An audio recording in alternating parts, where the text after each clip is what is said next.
Estamos aquí en Expreso TV Digital, Descubriendo la Verdad, y tenemos a la congresista Milagros Salazar con nosotros. Le agradecemos su presencia acá. Tenemos la primicia. Yo digo, tenemos la primicia porque lo que ningún conductor le va a preguntar, se lo vamos a preguntar nosotros sobre la investigación de los textos escolares. El día de hoy, Expreso, ¿no?, editorializa, primera página, libros de la vergüenza. Efectivamente es una vergüenza lo que está pasando en el país, como hemos tenido ministros de Estado y presidentes de la República. Yo le quería preguntar a Milagros Salazar precisamente eso. ¿Se ha implicado acá los presidentes? Porque hay que tener en cuenta acá una cosa, que no solamente pues los ministros por sí, para sí hicieron esto, sino que esto es parte de una política de Estado y la política la determina el presidente de la República conforme al artículo 118 de la Constitución. Entonces, y yo veo acá que los tipos penales que han puesto son tipos penales referidos a que ellos no vigilaron, no supervisaron, incumplimiento de deberes de función. Pero yo creo que ahí, digamos, habría que complementar con el diagnóstico global de lo que esto significa, porque no es solamente que los ministros no vigilaron qué cosa tenían los libros, porque en realidad el ministro no vigila ni revisa los textos escolares, no es su función, pero sí tiene que ver con la política por la cual se elaboran los textos escolares y además tiene que ver con el hecho de quiénes prestan servicios, ¿no?, qué entidades, personas prestan servicios al Ministerio de Educación. Entonces, ahí tienen una gran responsabilidad, porque a mí no me van a decir que es mucha casualidad que todos los asesores, los que son, digamos, los referentes para los niños, para que pregunten sobre sexualidad, sea Promsex, Imparex, ¿no?, sea Manuela Ramos, Demus, Flora Tristán, todas las ONGs que están en el paquete de promover la ideología de género en el Perú. Entonces, no es coincidencia, esto es una cosa que además, como dicen, la política viene del exterior y viene con una carpeta de utilitarios usables por los organismos públicos. Entonces, tienes que aplicar esta política y tienes que contratar a estas ONGs que están preparadas, que están entrenadas.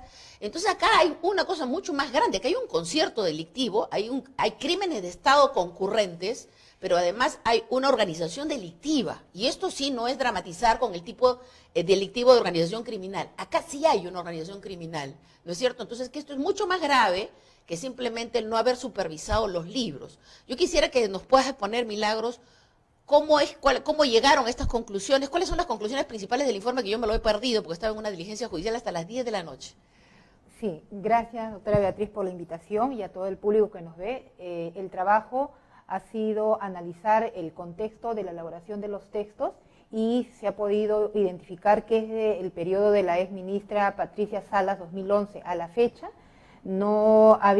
hay errores tipográficos, errores pedagógicos y también una desnaturalización en relación a la educación sexual y a la parte ideológica en relación a la historia del terrorismo en nuestro país. Esto está como consecuencia por la ausencia que han tenido los ministros en sus momentos, de la ausencia de una política pedagógica nacional, ¿no? Porque la Ley General de Educación y su reglamento dice en su artículo 21 que para garantizar los materiales educativos tiene que haber una política pedagógica nacional que enmarque, ¿no?, todo el desarrollo y los procesos que deben tener para garantizar una educación de calidad.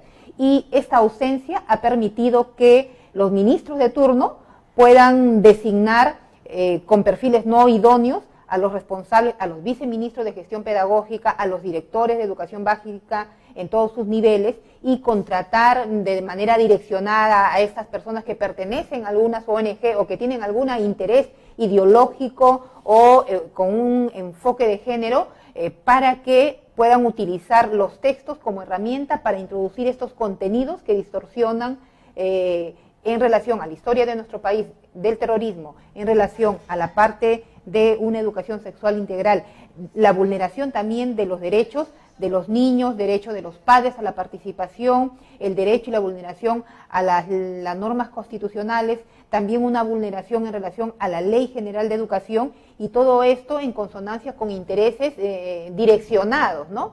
Entonces, nosotros vemos que aquí hay una fuerte corriente ideologizada, comunista e izquierdista, donde quieren distorsionar la verdad y la educación de nuestros niños. En ese marco nosotros hemos encontrado responsabilidades políticas en los ministros porque ellos han incumplido su función de implementar esta política pedagógica nacional. Asimismo, también a los directores de gestión pedagógica, los directores de línea y también aquellos que han participado en la elaboración de estos textos. También hemos podido identificar el direccionamiento en la vulneración del proceso de contratación para los textos escolares, y ha sido una contratación a dedo, ¿no? Una contratación a dedo, y dentro de la gestión de la exministra Patricia Salas, por ejemplo, hizo un contrato con la OIE, dándole un porcentaje del 2% y un beneficio de un 25% del presupuesto en la elaboración de estos textos. Esta falta de política y esta desarticulación interna del Ministerio de Educación, ¿qué es lo que ha traído como consecuencia? Que no se dé una supervisión en todos los procesos de elaboración, impresión y contenido de los textos. Por lo tanto, cada ministro ha puesto a su personal de confianza con una ideología particular, que ha puesto por los contenidos que a ellos les parece y no los contenidos que verdaderamente garanticen una calidad en el aprendizaje de nuestros niños, ¿no? Y esa es la distorsión que hay.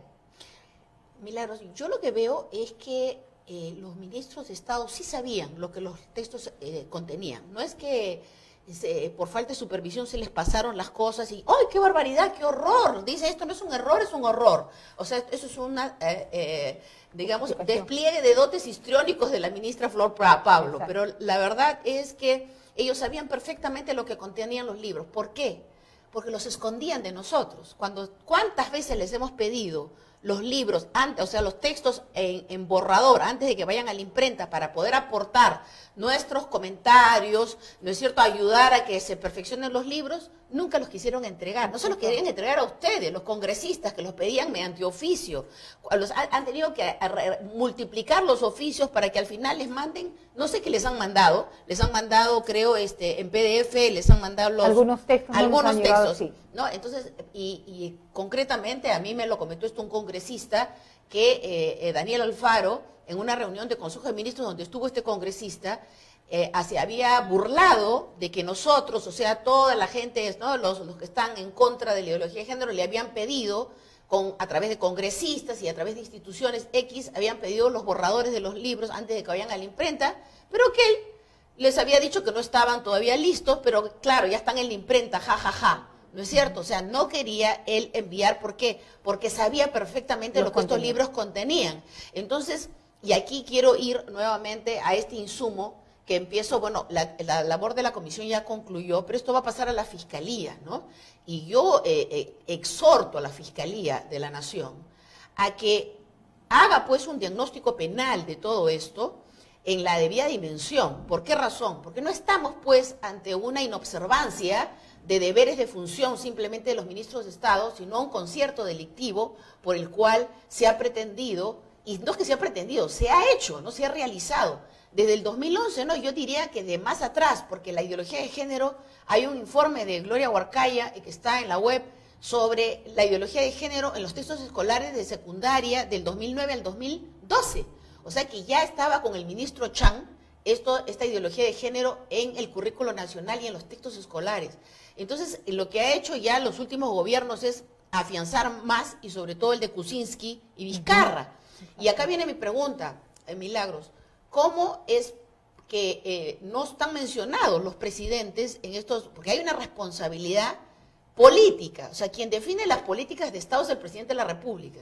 Y además, en este punto en particular, porque no es que a un ministerio se le pasó por ahí una política de Estado que se le ocurrió al ministro desarrollar, sino que en esto hay una manifestación expresa de los presidentes Kuczynski y Vizcarra, que han dicho públicamente que este tema del enfoque de género no es negociable frente a millones de padres que están clamando en las calles que retiren esto del sistema educativo nacional. Entonces, ¿han mencionado por alguna parte de este informe la responsabilidad que tendrían los presidentes de la República? Si bien es cierto, la política lo conduce el ministro, pero el ministro es designado por el presidente.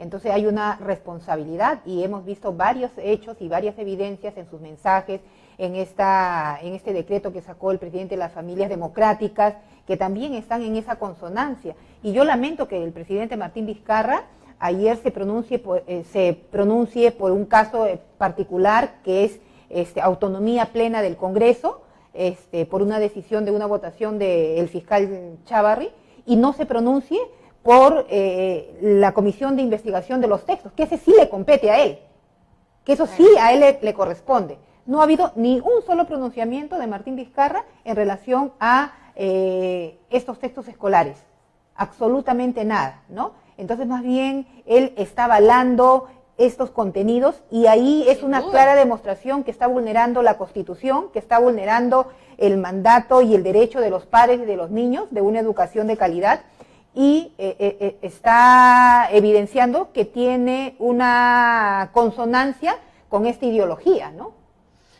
No, definitivamente, porque lo ha dicho públicamente, que desde el discurso de julio, de 28 de julio pasado, del año pasado, anunció que radicalizaría la imposición del enfoque de género en todo el sistema público, o sea, en todas las políticas públicas, en todas las actividades que realiza el Estado, y por supuesto en el sector de educación, cosa que lo viene cumpliendo, dicho sea de paso, y eso explica por qué varias ministras de Estado tienen maestrías en género, doctorados en género. Acá, para ser ministro de Estado en este gobierno, usted tiene que tener un título de género, ¿no? El tema es que ese género se ha degenerado, porque yo recuerdo el otro día, me pidieron unos documentos, y buscando en mis documentos me encuentro un diploma de un curso sobre género, sobre políticas de género, pero del año 84.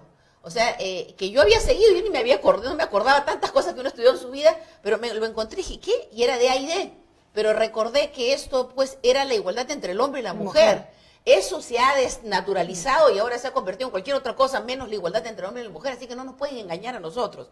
Pero bueno, el asunto está en que lo que mencionas, Milagros, de que desde el 2011... a ustedes han podido encontrar responsabilidad en estos ministros y en los textos escolares, cosas totalmente irregulares. Eso significa que desde entonces se viene afectando la integridad de los niños con estos contenidos. O sea, acá hay una ulterior responsabilidad penal, porque no es que solamente hicieron una cosa macabra, que es pervertir los textos escolares, el currículo nacional, sino que esto tiene un fin ulterior, que es afectar la integridad de los niños. A mí eso me queda claro. Entonces, acá hay un claro delito de genocidio. Yo sé que quienes han sido los asesores de la comisión no son, pues, penalistas, pero acá, digamos, el informe que ustedes han hecho, por lo cual te felicito, Milagro, felicito a todos los miembros de la comisión, porque es un esfuerzo y una contribución con el conocimiento de la verdad en el país y el control, sobre todo, de los actos públicos, ¿no es cierto?, del Poder Ejecutivo, que vienen haciendo toda una destrucción, una campaña destructiva de la niñez peruana. Pero lo que yo te digo es que se necesita un diagnóstico penal completo de lo que todos estos actos que ustedes han podido encontrar implican. Entonces, ¿qué es lo que implica? Esto implica delito de genocidio. El artículo 319, inciso 2 del Código Penal establece que afectar la integridad física, mental o psicológica de un grupo humano constituye delito de genocidio, no solamente el asesinato masivo, por si acaso. Entonces, es afectar la integridad. Y esto es lo que está afectando la integridad. Milagros, concretamente, ¿cómo traducimos esto en más allá de entelequias intelectuales o penales? El tema es que en este momento los niños en secundaria se declaran bisexuales. Han proliferado los niños que se creen homosexuales, que se creen lesbianas, porque les han enseñado que practicar esto es normal, es saludable y deseable, que antiguamente, ¿no es cierto?, la gente por prejuicio religioso pensaba que era malo, que era un trastorno, pero que ahora es perfectamente normal. Y chicos perfectamente normales, se les ha ocurrido, como les enseñan en el colegio, que podrían, pues, ¿no?, tener relaciones sexuales con las personas de su mismo sexo. ¿Qué ha pasado? Esto me lo comentan maestros. La cosa está terrible, doctora. Me ha tocado un salón de cuarto de secundaria, todos los chicos se declaran bisexuales y matándose de risa. ¿Por qué? Porque les han enseñado esto desde primero y secundaria, ahora desde primaria, señores. Entonces, ¿se ha afectado la integridad de los chicos? Por supuesto. Entonces, esto es mucho más grave, ¿no es cierto?, que un descuido en haber revisado los contenidos de los libros. Estamos hablando de delito de genocidio y que esta gente debería estar tras las rejas, pero así con cadena perpetua, porque de esa gravedad es el tema. Yo tengo mis hijos grandes, pero si yo veo muchos padres que están angustiados, que van a las marchas en contra de la ideología de género, que tienen sus hijos pequeños y que no manda, cuando uno mandaba a su hijo al colegio, sentía que, ay, mi hijo va al colegio, va a estar cuidado, le van a enseñar cosas buenas. Ahora los padres están aterrorizados. O sea, esto es un terrorismo ideológico y un terrorismo moral contra la nación que no tiene límites, o sea, que es de una responsabilidad gravísima. Y entonces, yo lo que pienso, y yo te invito, Milagro, a no soltar el cabo. O sea, creo que has hecho un trabajo muy importante, toda la comisión ha hecho un trabajo muy importante, los asesores que han trabajado con ustedes también, los cuales felicito, necesitan no perder el hilo de esto, o sea, que esto pase a la Fiscalía de la Nación y hacerle un seguimiento a esto, porque esto podría pasar a la Fiscalía y que la Fiscalía duerma al sueño de los justos, exactamente, pero ahí habría que tener una presencia. Yo me voy a constituir en ese proceso que abre de investigación, como ciudadana me voy a constituir ahí en parte civil. Voy a presentarme como parte civil y defensora, ¿no es cierto?, de la integridad de estos niños. ¿Saben por qué? Porque no puede ser que permitamos, que consintamos crímenes de Estado de ese nivel de implicancia de la integridad de la nación. Están destruyendo la nación. En la mañana yo estaba buscando un periódico, porque tengo un perrito en casa, estaba buscando un periódico para tapar una gracia que le había hecho hasta que llegue la chica y lo pueda limpiar. Y me encontré un Expreso del 5 de julio. Lo abro, el Expreso, y veo una nota que no había leído. Un reporte de Jorge Morelli, muy bueno, el doctor Jorge Morelli, lo felicito, sobre este tema del gas, y quiero pasar ya al tema a otro tema contigo, al tema de cómo es que Perú está comprando gas a Bolivia teniendo gas y haciendo un extraño convenio que es por sí y para sí lo ha firmado Vizcarra, ¿no es cierto? Y compromete geopolíticamente los recursos naturales y hasta el propio territorio de toda la zona sur del Perú. Y entonces yo te quería preguntar, Milagros, yo sé que estamos en este momento, el Congreso se pelea con el Ejecutivo, que el Vizcarra que los amenaza con cerrarlos, los ha metido en una tarea de hacer unas reformas políticas totalmente intrascendentes para cambiar la vida política del país, más aún cuando, por ejemplo, han creado condiciones de desigualdad entre los partidos. Ahora, ser partido nuevo es un partido que está en cápita diminutio, o sea, es un partido chiquito, es un partido que se merece todas las restricciones y reprimendas de la ley, y los partidos antiguos tienen todo el derecho a hacer lo que les da la gana. Vale decir, las elecciones internas en los partidos pequeños tienen que ser abiertas, dicen, y los partidos antiguos sí pueden hacer sus elecciones cerradas, que es como corresponde, porque las elecciones internas, como lo dice su nombre, son internas, pues, ¿no? No son públicas. ¿Por qué? Porque en este país lo van a desnaturalizar. Entonces yo ya veo a gente, las masas de un partido, yendo a votar por el segundo o tercer candidato del partido contendor para que no salga el primero, el que tiene más lustre, el que tiene más posibilidad de ser un buen contendor político en una contienda electoral, van a irle a votar en contra, o sea, a votar por el segundo, por el tercero, para que no salga el primero. ¿Te das cuenta? Entonces, pero eso está permitiendo la ley que ha aprobado el Congreso. Yo el día de hoy publico un expreso sobre la inconstitucionalidad de esta ley, porque claramente está vulnerando el artículo 31 de la Constitución y el artículo 2, inciso 4, de la Constitución, que establece el principio de igualdad ante la ley, de toda persona, sea natural o jurídica, iguales ante la ley. Entonces no pueden haber partidos que se les permite una cosa y partidos que no se les permite la misma cosa. Entonces es una cosa claramente inconstitucional, y que ya me imagino que el Tribunal Constitucional va a recibir, ¿no es cierto?, las acciones de inconstitucionalidad sobre esto. Pero, ¿qué en este momento está haciendo el Congreso, Milagros, para poder fiscalizar lo que está haciendo el gobierno? O sea, Martín Vizcarra, que a su sola firma está entregando recursos naturales y está entregando, digamos, no solamente los recursos, sino que está dando el acceso a un país vecino para que pueda transitar por toda la zona sur del Perú, y esto va a implicar la vida del país. Entonces, y nos afecta no solamente económicamente, nos afecta en muchos sentidos toda la actividad productiva de la zona del sur, o sea, va a afectar la vida económica, la vida comercial, va a afectar también el hecho de que los peruanos estamos perdiendo el dominio de nuestro propio territorio, el dominio de nuestros propios recursos. Y la pregunta es, ¿por qué se está permitiendo que el presidente de la República haga esto y no haya ningún nivel de control en el Congreso? Es que la estrategia de este gobierno es tener ocupados en esta reforma política y esta reforma judicial, ¿no es así? Y en el sentido de decir, vamos a cerrar el Congreso, te pongo plazos, y no nos está dejando hacer el control de fiscalización en las diferentes comisiones. Y es más, en esta ampliación de legislatura, Daniel Salaverry le amplió específicamente uno para los temas de comisión permanente, comisión de la subcomisión de acusaciones constitucionales, para ver el caso específicamente del fiscal Chávarri, porque eso es lo que le interesa al gobierno, y el otro punto era las reformas políticas. No ha habido otro tema que se pueda discutir. Entonces nos está llevando a tenernos ocupados en esta situación y dejar de lado este control de fiscalización y este acuerdo que han tenido con Evo Morales, ¿no es así? Y este Evo Morales es darle la mano a ellos. ¿Por qué? Porque tenemos entendido que el convenio que tienen con Brasil ya está terminando, no se iba a continuar, y por lo tanto ellos se quedaban con su gas.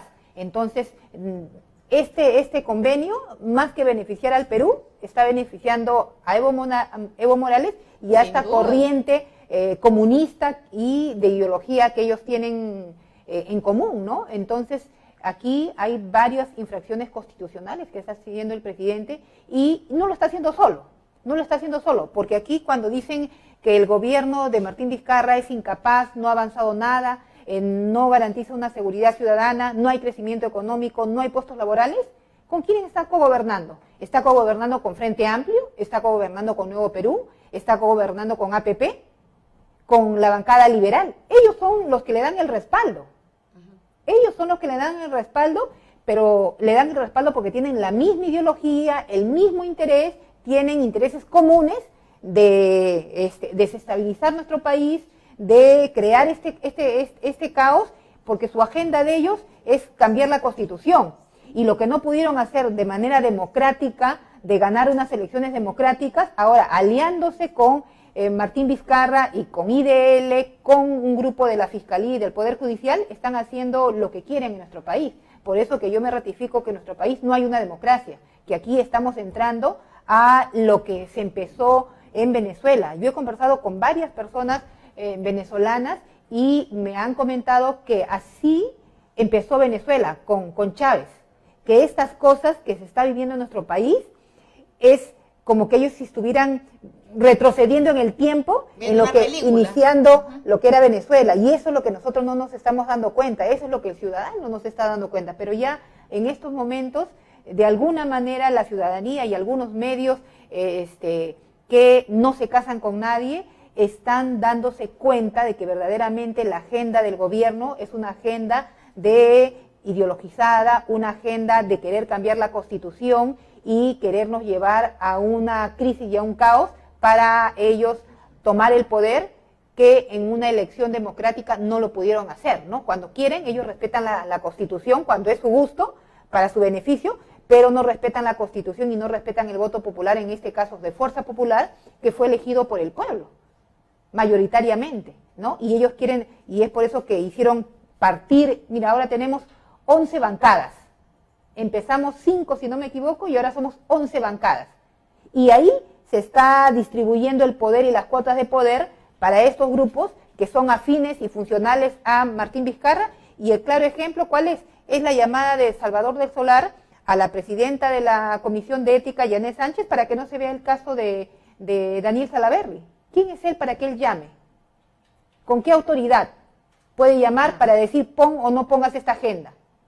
¿No? Entonces ahí se está viendo claramente la intromisión del gobierno. Y ahora ayer, con la aprobación de los votos del señor Chávarri, también ya salió ayer el señor ministro de Justicia, Vicente Ceballos, a decir que van a cerrar el Congreso y que están esperando y que no estamos cumpliendo con la cuestión de confianza, como que si la cuestión de confianza estuviera amarrado a nuestra votación. Si nosotros no tenemos por qué votar al gusto de un ministro o al gusto del presidente, tenemos que hacer un debate y de acuerdo a nuestra convicción y a nuestros argumentos podemos tomar nuestra decisión, porque nuestra decisión es autónoma. A nosotros no nos pueden decir cómo votar, pero ayer ya salieron en la línea de que estamos incumpliendo, ¿no es así?, ese voto de confianza y que no les gusta, Sí, y que no les gusta la votación que estamos haciendo, ¿no? Pero no se da cuenta Martín Vizcarra que él tiene 46 denuncias y su pedido de la Fiscalía para que a él se le incorpore en esta investigación no lo pueden hacer hasta el 21. O sea, para mí, ¿no?, lo cómodo y lo angosto, y para el otro con palo, ¿no? Entonces, aquí vemos que hay un direccionamiento y un afán por destruir las instituciones autónomas, y que él se cree pues el que debe decidir cómo debemos votar, ¿no? Entonces, pero a mí lo que me llama la atención es por qué le consienten, por qué no lo destituyen. O sea, está incurriendo en una deliberada actitud de impedimento del funcionamiento constitucional del Congreso, del Poder Judicial, porque tenemos un presidente, Daniel Salaverry, que tiene una recomendación de la Comisión de Ética de 120 días de suspensión, donde hay evidencias que ha plagiado, que ha hecho abuso del dinero del Estado, y todo el mundo lo ve como que si fuera una cosa menor, ¿no? Y dice, por ejemplo, Marix Aglave dice que no le parece mal que Daniel Salaverry vaya a la reelección. El señor de Frente Amplio también, Arce, también le dice que a él no le parece mal que vaya a la reelección. Arana y su grupo tampoco le parece mal que vaya a la reelección. Porque está cumpliendo las funciones de decán de Vizcarra en el Congreso. Exacto. O sea, en realidad... ¿no? En realidad no tienen ustedes presidencia en el Congreso. No tenemos. Deben admitir que lo que tienen es un interventor de Palacio de Gobierno en el Congreso que funge como presidente, que lo cual es lamentable. Entonces, y lo cual demuestra por qué han votado, de dónde consiguieron los votos. Qué lástima realmente. Yo veo que cómo las conciencias pueden ser negociables en este país y puedan haber acusado al señor fiscal supremo Pedro Chávarri, que yo hasta ahora no le veo qué delito, por qué delito lo están denunciando, ¿con qué prueba? Con ninguna. Claro, ayer presentaron dos cuestiones previas, Gino Costa, que es el defensor de Toledo, no sé si porque él está ahí por Toledo y por la cuota de los caviares, y el señor Gorriti, que querían que se le impute una denuncia por organización criminal, por ser parte de una organización criminal, cuando no tenía el derecho a la defensa, ni él había hecho sus descargos. Pero estaban pretendiendo que se le incorpore el delito de organización criminal, pero al final no era para cortarle la cabeza al fiscal Chávarri, sino, para mi entender, era para que tenga un argumento Toledo de decir, miren cómo se está violando el derecho y los procesos, cómo el Congreso está vulnerando el derecho de un investigado, por lo tanto yo también puedo ser pasible de esta vulneración. Al final todos juegan para cubrirlo a Toledo y que él no venga acá a nuestro país, ¿no? Bueno, a mí me queda claro que si Toledo argumenta esto, tiene toda la razón, porque es verdad, tú en este momento no tienes ninguna garantía de que te van a investigar y te van a juzgar de modo imparcial. Nada que ver, y peor si tienes implicancia política, o sea, si la cosa tiene implicancia política, definitivamente tienes Martín que esperar. Vizcarra, recordemos que el presidente de la República hizo una declaración y dijo, antes de terminar mi gobierno yo lo traigo a Toledo acá, como que si él fuera el Poder Judicial, como si él fuera la Fiscalía, como si él hubiera armado la carpeta de Toledo, y eso fue en la gestión de Pedro Pablo Kuczynski, y él firmó para que se haga la extradición. Ahora el proceso de extradición es largo y eso no significa que va a venir, porque va a depender de la carpeta fiscal, cómo la hayan armado y si verdaderamente reúne los requisitos para extraditarlo. Entonces solamente son juegos que han sacado a la luz para bajar este acuerdo nocivo que han firmado Vela y ¿cómo se llama? Domingo Pérez, ¿no? Que va en contra de nosotros como país, y que ha sido avalado por el ministro de Justicia y también por Martín Vizcarra. Pero después, cuando se presentó, recuerda, se presentó la moción de censura al señor Vicente Ceballos, todos decían que los fiscales eran autónomos, que ellos no tenían nada que ver, pero sí se meten permanentemente a la fiscalía para direccionar los casos de acuerdo a los intereses, ¿no? ¿Qué lo acusan? ¿Por qué le han abierto acusación al señor Chávarri? No, hasta ahora no entiendo. ¿Cuál es la imputación que le ponen? Simplemente acá dicen los votos, pero no dicen cuál es la imputación que le hacen. Aquí dice por el presunto delito de encubrimiento real. Denuncia que fue presentada luego que el fiscal supremo removiera de sus cargos a los fiscales del equipo especial del caso Lavajato, Rafael Bell y José Domingo Pérez en diciembre del 2018. Ya, esto es increíble. ¿Saben qué cosa? Todos esos congresistas que han votado a favor de acusar a Pedro Chávarri tienen responsabilidad penal. ¿Saben por qué? Porque hace rato que han debido sacar esos fiscales. están claramente en contubernio con el señor Vizcarra y con Odebrecht para hacer una cosa, no solamente porque uno diría, bueno, pues ya los van a declarar, o sea, están trabajando para la impunidad de toda esta gente de Odebrecht y todos sus empleados, y para que puedan rescatar todos sus bienes y puedan seguir haciendo lo que quieran en el Perú. El problema es ahí que nosotros estamos asumiendo los costos, o sea, todos los peruanos estamos asumiendo los costos de toda esta corrupción. Ese es el convenio condiciona actos públicos en tiempo indeterminado, o sea, tenemos que seguir contratando por tiempo indeterminado a esta empresa Odebrecht de acuerdo a ese convenio. Entonces, esto no es una cuestión de juego, es una cuestión que implica una gravísima responsabilidad penal de los fiscales. Si yo fuera fiscal de la Nación, mira, así se me levantara todo el país, yo los hubiera destituido hace rato. Claro, Lo que pasa es que como Vizcarra amenaza al Ministerio Público y los amenazó con declararlos en reorganización, ningún fiscal decente quiso asumir el reemplazo de Vela. Por la presión dijo, vamos a asumir y nos van a sacar. O sea, Vizcarra va a hacer algo con el poder que en este momento tienen para sacarlos y nos van a sacar a todos. Entonces, nadie quiso aceptar. Entonces, es la misma decisión del fiscal de la Nación, no se puede aplicar.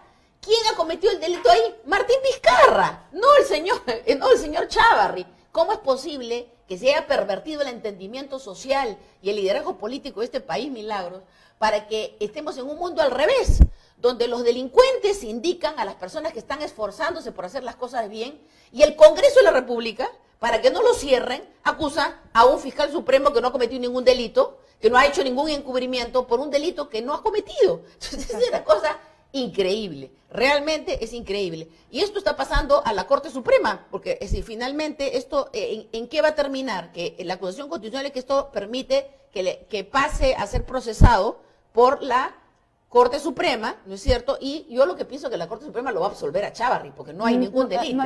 Los elementos lo valorarán y desestimarán si corresponde. Pero además es clarísimo que lo que pretende Vizcarra es sacar al señor Chávarri de la Fiscalía Suprema solamente porque solamente porque dijo, señor presidente, tranquilo, que sus 46 denuncias se van a investigar con objetividad e imparcialidad. Eso dijo en su Facebook, en su Twitter, el señor Gonzalo Chávarri. Y entonces, este señor, que tiene una soberbia más grande que las cordilleras de los Andes, ¿qué cosa dijo? ¿Qué cosa? Incluso, ¿no? Yo me acuerdo que Hinocosta, Cheput en su momento dijo, qué lisura, qué atrevimiento este fiscal, ¿cómo le dice eso al presidente? No le dijo nada malo, ¿acaso lo insultó? Le dijo, pero ¿qué cosa les ardió? Que la nación entera se enteró que este señor tenía 46 denuncias, que las tenían carpetaditas, porque recuerdo que cuando él asume la presidencia de la República, ¿recuerdas? El año pasado, el señor Pablo Sánchez, no sé qué le pasó a Pablo, que vino con su resolución y públicamente se le entregó en las manos con una gran sonrisa su resolución de archivamiento del caso Chinchero. Esto es una cosa penosa, ¿no es cierto? Porque este señor debería haber sido procesado por el caso Chinchero. Exacto. El tema está que con eso daba a demostrar Vizcarra que estaba limpio de polvo y paja y que no tenía nada y que avergonzarse. Pues él no tenía condiciones para asumir la presidencia de la República teniendo 46 denuncias penales en investigación por graves delitos de corrupción como gobernador de Moquegua.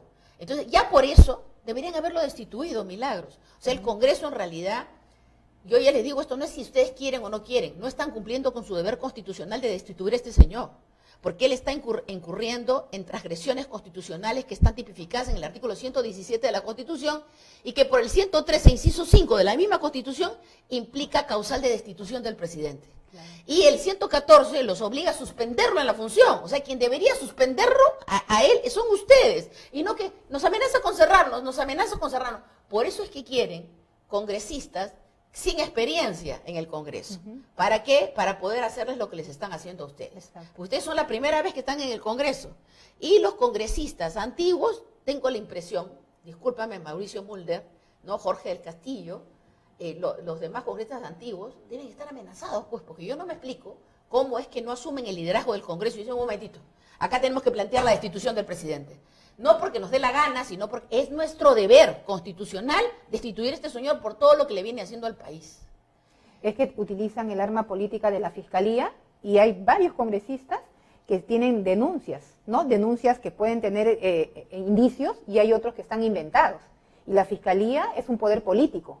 O sea, un congresista que no es funcional al Ejecutivo, te inventan una denuncia. Y Beatriz, tú sabes que a mí me han hecho una implicada con el hermano de Héctor Becerril, dijo que yo había estado en Chiclayo, que yo había participado en una reunión, cuando no he estado yo en Chiclayo, no he participado en ninguna reunión, simplemente para desacreditar a los congresistas que estamos resistiendo, ¿no? Y estamos enfrentándonos a este poder mediático, a este poder político de este gobierno corrupto, porque Martín Vizcarra es un corrupto, ¿no? Y utiliza todos los medios para desacreditarnos. Y a mí me ha desacreditado permanentemente en la comisión de investigación, pero yo estoy demostrando hoy día, y que Martín Vizcarra lea el informe de investigación de la comisión sobre los textos y que vea que esta investigación ha sido una investigación técnica, donde nos hemos basado en hechos concretos y en evidencias, y la incapacidad funcional de los directores de línea y también de los ministros de turno, que tienen una agenda direccionada a distorsionar y a captar a nuestros jóvenes. Recuerda, Beatriz, y yo le digo a la ciudadanía que cuando lo atraparon a Abimael Guzmán, ¿qué dijo? Que todo estaba en el cerebro. Pueden pasar los años, pueden pasar las generaciones, pueden cambiar lo que sea. Ellos lo que están haciendo es cambiar la estrategia. ¿Y su estrategia cuál es? Es ingresar y modificar el pensamiento de los jóvenes a través de los textos escolares. Y eso se está viendo, ¿no? Y nosotros ahora tenemos que seguir firmes. Lo que nos toca ahora, por ejemplo, hemos aprobado en la Comisión de Educación este informe de investigación. Lo que nos toca es llevarlo al Pleno, en el Pleno discutirlo, y ahí los congresistas que tengan mayor experiencia en la parte legal pueden incorporar algunos temas y también poder incorporar las responsabilidades a los presidentes, y que ellos también rindan cuentas, porque ellos de manera permanente han estado ingresando y distorsionando estos contenidos de nuestros niños. A eso voy, Milagros, y ya con esta última pregunta tenemos que terminar. Tengo una diligencia judicial. El asunto de esto de los libros, que no es simplemente un tema de que se les filtró Promses y Manuela Ramos y qué sé yo, no. Y que en el caso, por ejemplo, del gasoducto del sur, que se lo está entregando a su sola firma este señor Vizcarra a Bolivia, el tema es mucho más grande. Leía la nota de Jorge Morelli, muy importante, del 5 de julio, pueden buscarlo en Expreso, en la web de Expreso. Aporta información muy interesante. Hay dos empresas rusas que están detrás de esto. Entonces, como no pueden entrar directamente, lo hacen a través de Bolivia, ¿se da cuenta? Y entonces, pero es un plan que busca aparentemente, como tú dices, darle un perfil de dominio de izquierda a este afianzamiento económico, digamos, ampliación económica de Bolivia en Perú. Pero acá también está metida Chile, porque Chile está colonizando Perú, Ecuador y Bolivia. Y todo esto es parte, porque mira, hay un grupo de poder que está detrás de la imposición del gobierno mundial y que está haciendo el enfoque de género obligatoriamente y que está controlando los gobiernos del mundo por corrupción. Y por eso que nuestro gobierno está sometido a esta agenda. Entonces, en este momento, todo esto tiene un vaso comunicante, que es el tomar el control del manejo de la economía peruana y disponer de los recursos naturales del Perú. Poder comprar territorio peruano, como ya vienen perfilándose y hayan presentado proyectos para poder vender a empresas chilenas territorio dentro de los 50 kilómetros de la frontera con Chile, lo cual es una cosa inconcebible que peruanos hayan pensado en hacer un proyecto de ley. ¿Qué intereses tan oscuros y realmente inestimables pueden estar de por medio como para que hayan hecho un proyecto de ley de esa naturaleza? Pero todo esto tiene pues un colofón. Nos están colonizando. El tema de la imposición de la ideología de género es que tienen que cambiar la cultura para que los jóvenes que podrían tomar un fusil y defender la patria no lo hagan, porque estén idiotizados, envilecidos por prácticas sexuales depravadas desde la edad más temprana, el atiborramiento de hormonas para los anticonceptivos, píldoras del día siguiente, abortos químicos, y el cambio de sexo, que en el resto de países donde ya tiene más antigüedad esto, ha destruido la niñez, cosa que recién los padres se están dando cuenta. Nosotros nos hemos dado cuenta, digamos, al principio de esto, y no tan al principio, porque ya esto lo han venido aplicando desde el año 2009. Ya a la fecha tenemos 9 años, 10 años de imposición de la ideología de género silenciosa, pero que ya se ha descubierto. Entonces, Milagros, tenemos al frente una cosa mucho más grave que simplemente sacar este gobierno. O sea, tenemos que sacar este gobierno y tenemos que emprender una lucha contra el gobierno de la dictadura internacional que está haciendo todo esto. Porque parece mentira, pero en este momento hay una tabla de ajedrez donde nosotros somos como peoncitos que nos mueven de acá para allá, pero quienes manejan todo esto es la gente que se quiere apropiar del litio del Perú, del gas del Perú, del oro del Perú y de todas digamos, las riquezas naturales que tiene el Perú, de la tierra del Perú, se quieren apropiar, y todo tiene esto una finalidad de colonización, que no, la gente no lo quiere aceptar, pero hay una serie de documentos internacionales que este gobierno ha suscrito que lo demuestran. Y yo estoy justamente por presentar un libro, te invito a esa, ya le voy a avisar la fecha, sobre cómo salir de esto, cómo salir del modelo globalista, ¿no? Y emprender un verdadero desarrollo, porque en este momento la situación es muy difícil, sí, es muy y el tema es que no podemos ahogarnos en el vaso del pleito con Vizcarra. O sea, para mí Vizcarra es un mal menor en medio de todo esto, a pesar de que es el títere que está sirviendo para que nos estén implantando todo este espectro de colonización.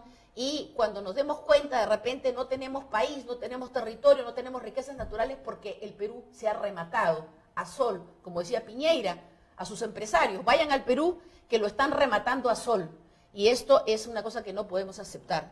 Milagros, yo creo que más allá de ser fujimoristas, apristas, izquierdistas, los peruanos nos tenemos que levantar y unir, exacto, porque se trata de la nación. Se acabó el tema de los partidos. Acá tenemos que unirnos, porque si no nos unimos y somos un solo cuerpo en defensa de la patria, la suerte está echada de nuestro país. exacto, Van a venir, como ya están haciendo, toda esta gente que está tomando dominio a través de gobiernos corruptos como el que lamentablemente tenemos.